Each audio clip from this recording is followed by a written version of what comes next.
Just look at me. Just pretend everything you're saying is right to me. Okay, cool. Is everybody ready? Ready? I'm rolling. Ready? All right, 1, 2, 3.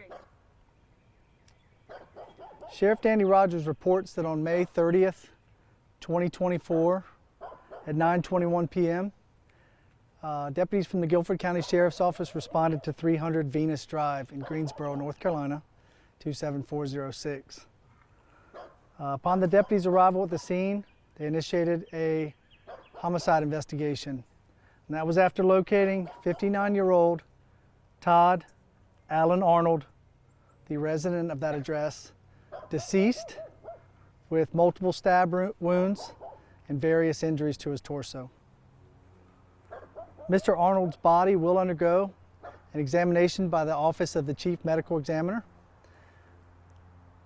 and they will help us to determine the extent and exact nature and cause of his injuries. As a result of our investigation, Lauren Ashley Fullerton, a 38-year-old female, has been charged with first-degree murder and a felony cruelty to animals charge. The felony cruelty to animals was a result of a deceased animal found inside the residence during our investigation. So far, Mrs. Fullerton has been denied bond. She's currently being held in Greensboro at the Guilford County Detention Facility. She will have a first appearance today, May 31st at approximately 2:00 p.m. This is an isolated incident. We have no reason to believe there's any continued threat to our community, and it is obviously an ongoing investigation.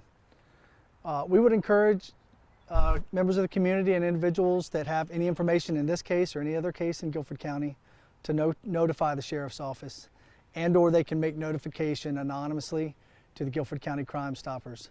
And that number is 373-1000. This marks Guilford County's 4th homicide of 2024. All homicides have been closed by the arrest of an adult offender. No homicide has been related, and all of them have been deemed to be no threat continued to our community. Do we know anything about the relationship between Mr. Arnold and Miss Fullerton, or if she lived there? I know you said he was the homeowner. Yeah, he's the only determined resident at this point, and we're not prepared to respond on anything else at this point. Could you speak on the weapon that was used? Was it a kitchen knife?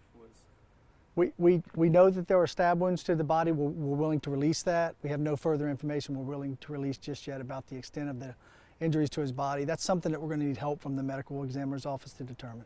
What led the investigators to the home last night? We responded to the home on a 911 call, and deputies made contact here at the home and obviously determined that there was a homicide investigation that needed to be furthered. Was there any history of 911 calls to this residence? I'm not aware, and I'm not prepared to answer that. Do we know anything about Miss Fullerton, if she was hurt in any way, or if it was just Mr. Arnold? I don't have anything that I can respond to on that. I'm not prepared for that. But at this point, she's been booked inside of our Greensboro detention facility, and they'll check for injuries, anything that's outstanding, before they'll allow admission into that facility. And what is she being charged with? She's been charged with first-degree homicide and a felony cruelty to animals charge. The neighbors in the area seem very close and upset about this situation. What's your message to them? So my message to them would be that this is an isolated incident. We're going to be investigating this incident further because we have a lot of follow-up to do, but there's no continued threat in this investigation. I wanted to ask too, with the animal, is there any more detail we can get about that? If it was Mr. Arnold's animal, like just a little bit more? Yeah, I can tell you that it was a cat, and that animal was inside the residence. And do we know when the crime occurred, if you could say anything on that? We haven't determined when it occurred. Our response time out here was at 9:21 last night, May 30th. And from speaking to some residents too, some of them say they're like, nothing like this has ever happened. Can you speak a little bit about kind of like the safety, things of that nature? Sure. So Guilford County, I mentioned, we're at our 4th homicide of the year. We have a pretty low homicide right here in Guilford County. A robust sheriff's office that has multiple units that can respond both reactively and proactively to that type of crime. As a general rule, we keep violent crime pretty low in Guilford County. And again, all 4 homicides so far this year have been closed with the arrest of an offender. So I think we do a good job of keeping the community safe, and we offer a lot of resources and transparency within our department to the community. I mean, I don't know if you guys can share this, and I don't know if you were with the deputies that first responded, but could you describe a little bit about what it was like when they came inside, or is that not? So I wasn't with the deputies when they responded. Again, that was last night at 9:21. So I can't really comment to that. With Mrs. Fulton being denied bond, I know it's kind of the judge that decides that, but do we know kind of why she was denied? I know she's going to be in court in about like 15 minutes. I think most first-degree homicides are denied bond at magistrate's level, and they'll go before a judge, usually before the first of the next day. Today it'll happen at 2 o'clock, and that's just the way the statute's written, I believe. You might not be able to answer, but they wanted me to ask. Any idea on the motive of this? No, I can't speak to that. And I know you couldn't say relationship, but do we know anything if it was a domestic? Yeah, I'm just not ready to comment on that. I'm sorry. Okay. Yeah.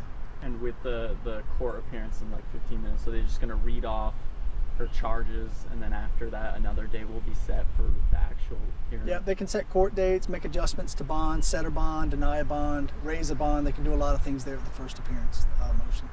Could you speak on the nature of the animal, the cat that died? Was it just due to neglect? I can't speak further to that. It's just animal cruelty can speak to neglect as well as abuse to the animal. It's just something we've determined in the middle of our investigation that led us to probable cause to make a charge on it. I wanted to ask too, with this woman using a knife, because I know a lot of times we do homicides that involves gun violence. Is there anything to say in regards to if you had multiple stab wounds, like kind of the violence behind this? No, we have, like I said in the press release earlier today, we do have some numerous injuries to the body. We're just not capable of determining those injuries without the assistance of the medical examiner's office. Is there anything you'd like to share with the public about this case you think people might want to know? No, I just think it's important to state that we do a good job at the sheriff's office responding to these incidents, trying to isolate them, keep them under control as best as we can. We keep those violent crime numbers down pretty well at the sheriff's office. There's no continued threat to this. Obviously, there's a strong presence between media and the sheriff's office here in this neighborhood today, but that's specifically for the follow-up that's necessary in the investigation. I'm good with you guys. I'm good. Okay. Thank you. Thank you, sir. Yeah, no Much appreciated. Yeah, no No, our problem. wires. No, I'm going to take that. Oh, Okay, I was gonna say, wait. Well, I can't stop you.